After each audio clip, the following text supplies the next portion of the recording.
அன்பிற்குரியவர்களே, அதிசய பராக்கா தீர்க்க தரிசன ஊழியத்தின் நிறைவேறின தீர்க்க தரிசனங்கள் 1000ற்கு மேல். அவற்றில் சிலவற்றை உங்களுக்கு வெளிப்படுத்துகிறோம்.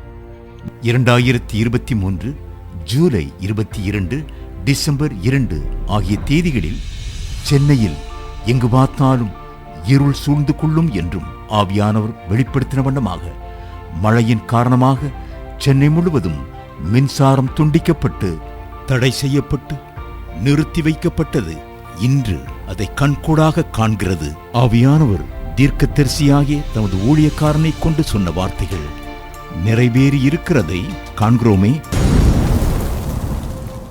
ஏற்றுக்கிட்டு நாமத்தில் நீதிமொழிகள் 13 வருஷத்தை கொண்டு தன் பாம்புலை மறைக்கிற வாழ் மட்டும் தலைப்பில் மறைத்து பேசுகிறாங்க.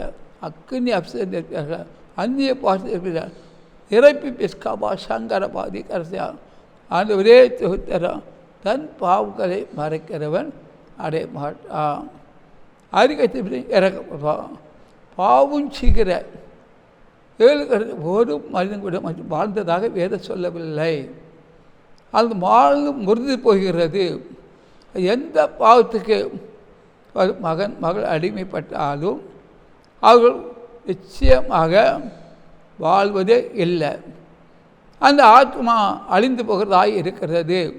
அது வேதம் சொல்லுகிறது. அப்படி வேதத்தில் எத்தனையோ ஆதாரங்கள் இருக்குது. பாவம் செய்கிறவங்கள் தப்ப முடியாது, தப்பி ஒழித்தாலும் ஒழிக்க முடியாது. அதான் சொல்கிறார். நீதிமொழி 8 தன் பாவங்களை மறைக்கிற ஒரு தாயோ ஒரு தகப்பனோ சகோதரியோ வாழ்வதில்லை, தப்ப முடியாது. அதான் தன் பாவங்களை மறைக்கிற வாழ்வடைய மாட்டான். அறிக்கை செய்யப்படணும். அது எப்போது ஒரு தாயின் வயிற்றில் பிறக்கிறோம் பார்க்கும்போது தாய் ஆண்டவரே பாவத்தில் கற்பம் தரித்தாள் சொல்லுகிறபடினால அருமையான தேவத்தன்மை இந்த நிகழ்ச்சியை 7 கண்டு பார்க்குற ஒருவரும் பாவத்தை அறிக்கை செய்யுங்க. நீங்கள் பிறந்த நாள்லேருந்து இதுவரையும் எந்தெந்த பாவத்துக்களை அடிமையாக்கப்பட்டீர்களோ, கண்களால் பார்த்த பாவம், காதுகளால் கேட்ட பாவம், வாய்களால் நீங்கள் பேசுகிற பாவம், வலது கை இடக்கையால் வச்ச பாவம், வலது கருத்து திருத்தில் சிந்தித்த ஒரு பாவமும் நீங்கள் அறிக்கை செய்தாதான் நிச்சயமாக ஆசீர்வாதத்தை கேட்டுக்கொள்வோம்.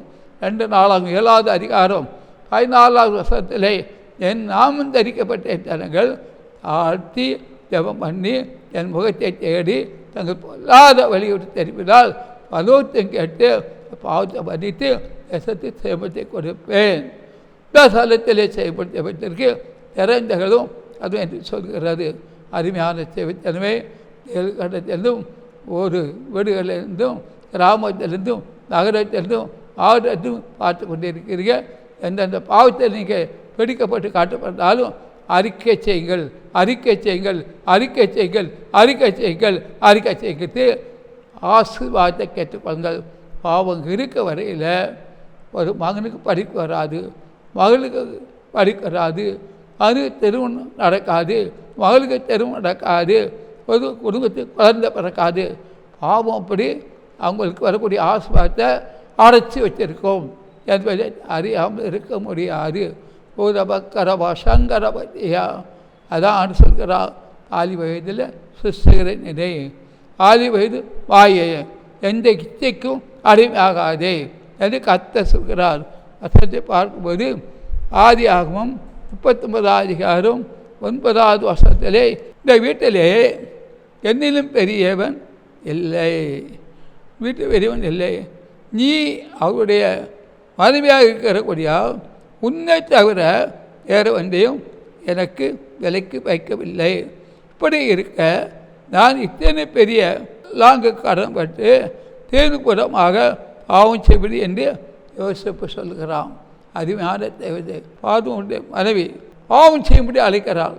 ஆனால் யோசப் என்ன சொல்கிறான், இந்த வீட்டில் என்னிலும் பெரியவன் இல்லை, நீ அவருடைய மனைவியாக இருக்கிறபடினால என்னை தவிர வேறு ஒன்றையும் அவர் எனக்கு விலைக்கு வைக்கவில்லை நான் இத்தனை பெரிய பாவங்களுக்கு உடம்புட்டு தேவனுக்கு விதமாக என்றான். யோசேப்பு சொல்லுகிறார், இந்த பாவத்துக்கு அடிமையாவதில்லை, நான் பெரும் பாவம் செய்யவில்லை என்று சொல்லி அந்த பாவத்தை வெறுத்து அவளை விட்டு வெளியே ஓடி வர்றாள். ஒரு கரவாசியாக இப்போ ஒவ்வொரு பாவம் ஒரு வீட்லேயும் வாசப்படியே தான் பட்டு கிடக்கும். அந்த பாவத்துக்கு மேலே தான் நம்ம நடந்து போகிறோம். அந்த பாவம் வாசப்பாக அடிக்கவும் கூடாது. நம்முடைய வாழ்க்கை வருகிறது. இயேசு எப்படி பாவத்தை வெறுத்து தப்பித்து ஓடுனது போல நாம் ஓடுவோமானால் நிச்சயமாக அந்த பாவம் ஆட்கொள்ளாது. தாத்தன் எப்படியாவது யார் மூலமாக கொண்டு வந்து ஆத்மாவுக்கு உரமாக போராடுவான். ஆனால் அப்படி இருந்த போதிலும் அந்த யோசேப்பு வந்து பாவத்தை வெறுத்தான். அதுக்கு அருமையாகவில்லை. நான் இந்த நிகழ்ச்சியை பார்க்குற ஒரு என்னுடைய வாழ்க்கையில் ஏதோ விதமான பாவக்கரைகள், பாவக்கட்டுகள், விபச்சார கட்டுகள், தேங்கட்டுகளில் மூழ்கி இருப்பாங்க நிறைய பேர். விடுதலை இல்லாதபடி இந்த உங்கள் பாவத்தை எந்த அறிக்கை செய்யுங்க, அறிக்கை செய்யுங்க, அறிக்கை செய்யுங்க, அறிக்கை செய்யுங்க. யோசித்து பாவத்தை தப்பி ஒன்று போல, தப்பி ஒன்று போல நீங்கள் தப்பி ஓடுங்க. அதுவான பாவமாக இருந்தாலும் இல்லை, வேஷத்தன பாவம் இருந்தாலும் இல்லை, ஏதோ ஒரு பாவம் இருந்தாலும் பாவத்தை அறிக்கை செய்துவிட்டால் நிச்சயமாக அவர் சேமத்தை உண்டு பண்ணுவார் என்பதை வேதம் திட்டவட்டமாக சொல்லுகிறது. அல்லேலூயா. நிகழ்ச்சியை பார்க்கலாம். ஒருவரும் கரத்தை உயர்த்து கரத்தை அசைத்து அங்கே கர்த்தரை சோதரிப்போம். கர்த்தரை நிச்சயமாக செய்வார்.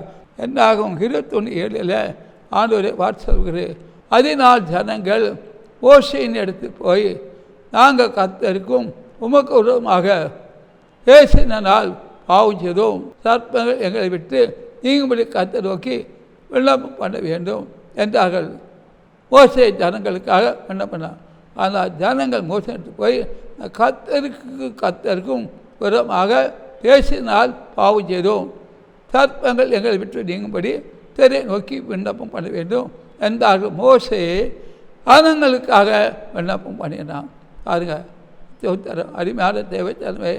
ஜனங்கள் மோசே எடுத்து போய் நான் கர்த்தருக்கும் உமக்கும் விரோதமாக பேசினால் பாவம் செய்தோம், கர்த்தருக்கு விரோதமாக மோசைக்கு விரோதமாக பாவம் செய்ய அதே துணிகரமாக ஊழியக்காரருக்கு விரோதமாக பாவமான வார்த்தை பேசுவார்கள், விசுவாசிகள் பாவம்.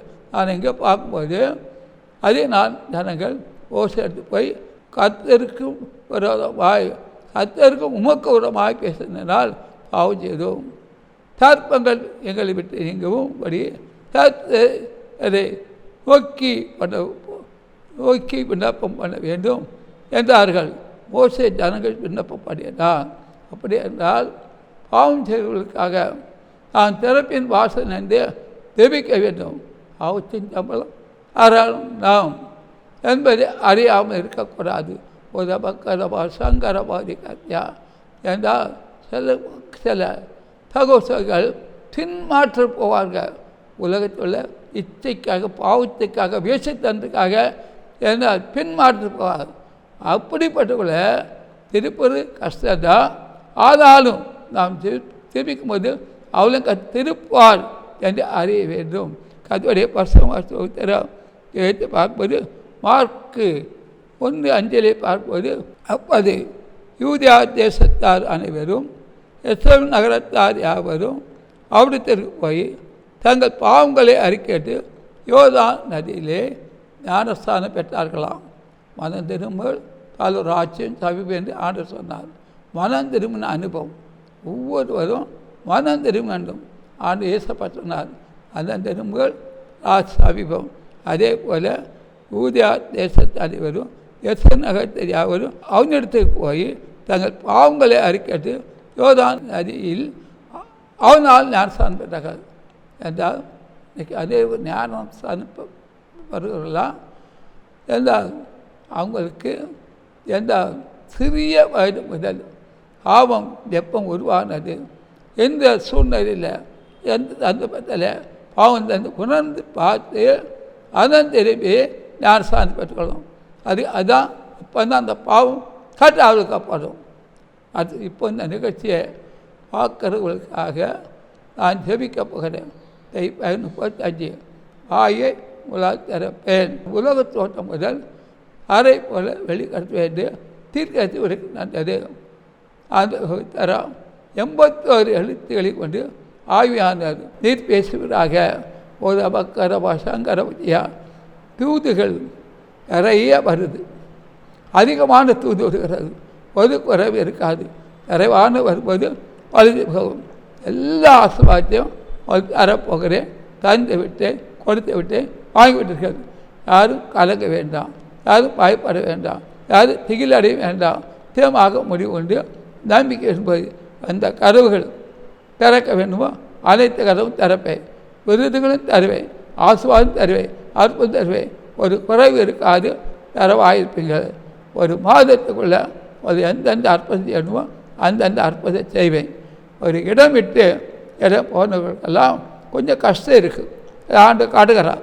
அதான் உங்களுக்கு நான் நன்மை செய்கிறேன் என்ற தீங்கு வராது. சுவிசேஷ வாசல்களை திறக்கிறேன். கர்த்தருடைய நாமம் உலகம் மகிழ்ப்படும். ஒரு விருது ஒருக்கு அராதபடி தேட பண்ணாங்க, அது கூட வந்து விட்டாது. எல்லா ஆசீர்வாதம் பெற்று சந்தோஷமாக இருங்க. அதங்க வேண்டாம், பயப்பட வேண்டாம். சாத்தான் துரத்த மாட்டான். சாத்தான் இயேசு நாமத்தில் நீங்கள் தான் துரத்த வேண்டும். ஒரு 90 நாட்களுக்குள்ளே சில சம்பவங்கள் உலகத்தில் இருக்கிறது. கர்த்தருடைய நாமம் மகிழ்ப்படும். நிறுத்தி வராதவர்கள்லாம் இந்த உலகத்தை விட்டு கடந்து போவார்கள். இதையும் கொஞ்சம் அல்ல நீங்கள் கேள்விப்படுவீர்கள். அது கர்த்தர் சொல்லுகிறார். ஆவிக்குரிய ஆசீர்வாதத்தையும் பூமிக்குரிய ஆசீர்வாதத்தையும் சமாதானத்தையும் தந்துகிறது. யாருக்கெல்லாம் எந்தெந்த வியாதியினால் அகப்பட்டு கஷ்டப்பட்டு கொண்டிருக்கல, என் வியாதி போகலையே, பாவம் போகலையே, என் சாபம் போகலையே, என் கண்ணீர் போகலையே, என் வறுமை போகலையே, என் வறட்சி போகலையே நினைக்கிறவர்களே ஒன்றுக்கு கவலைப்படாங்க. இப்போதே இந்த ஜெபத்தை கேட்டுக்கொண்டிருக்கிறே முழங்கால் போட்டு 7 நாள் ஒரு நேரம் வாசப்படுத்துவீங்க. 7 நாள் பரிவரம் எல்லா கட்டுகளும் அழுக்கப்படும். எல்லா மாய கட்டுகள், மந்திரவாதி கட்டுகள், தெளிசதி கட்டுகள், ஏழு கட்டு, அஸ்தாய் கட்டுகள் அதாவது அவுக்கப்படும். அப்போ உங்களுக்கு சேமம் வரும், ஆசீர்வாதம் வரும். வந்த நன்மை வராதபடி சாத்தான் தடை பண்ணாலும் தடை நீங்கப்பட்டோம்.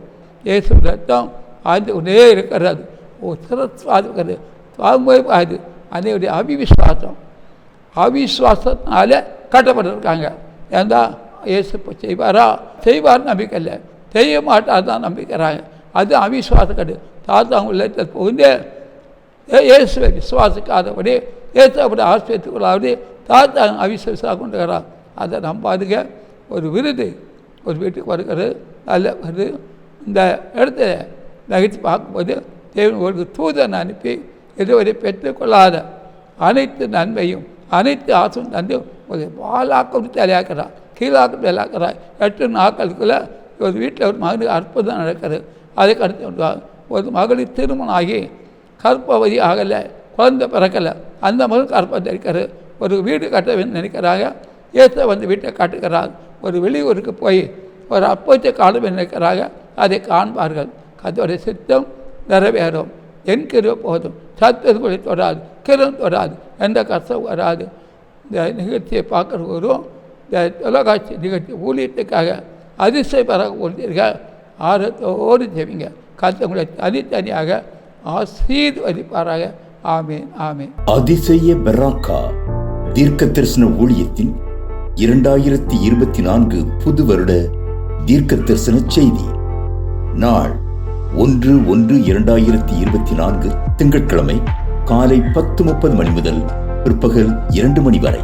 இடம் அதிசய பெராக்கா தீர்க்க தரிசன ஊழியம். எண் 71 மௌனசாமி தெரு, அம்பத்தூர் ஓச்சி, சென்னை 53. தீர்க்க தரிசன தேவ செய்தி அளித்து உங்களுக்காக சிறப்பு பிரார்த்தனையும் ஏறெடுக்க இருக்கின்றவர் தீர்க்க தரிசி எஸ் தங்கசாமி அவர்கள். சுகமளிக்கும் மற்றும் தீர்க்க தரிசன வரம் பெற்றவர். சிறப்பு பாடல்கள் உண்டு, சாட்சிகள் உண்டு. சபை பாகுபாடின்றி அனைவரும் இந்த கூட்டத்தில் பங்கு பெற்று இறையாசியையும் 2024 ஆண்டிற்கான தெய்வீக ஆசீர்வாதங்களையும் பெற்றுச் செல்லுங்கள் என்று உங்களை அன்புடன் அழைக்கின்றோம். புத்தூர் அதிசய பெராக்கா தீர்க்க தரிசன ஊழியங்கள் நடத்தும் பரிசுத்த உபவாச ஜெப கொடுகை நடைபெறும் இடம் அதிசய பெராக்கா தீர்க்க தரிசன ஊழியங்கள் 71 மௌனசாமி தெரு, ஆம்பத்தூர் ஓச்சி. இதில் சிறப்பு ஜெபம் மற்றும் தேவ செய்தி அளிக்க இருக்கின்றவர் தீர்க்கதரிசி சுவிசேஷகர் எஸ். தங்கசாமி அவர்கள். அன்பானவர்களே, இந்த உபவாச கூட்டத்தில் கலந்து கொண்டு தேவ ஆசீர்வாதங்களை பெற்று செல்ல அன்புடன் அழைக்கப்படுகின்றீர்கள். தேவைகளுக்கும் மேலும் ஆலோசனைகளுக்கும் நீங்கள் தொடர்பு கொள்ள வேண்டிய முகவரி சுவிசேஷகர் எஸ். தங்கசாமி, 71 மௌனசாமி தெரு, ஆம்பத்தூர் ஓச்சி, சென்னை 53.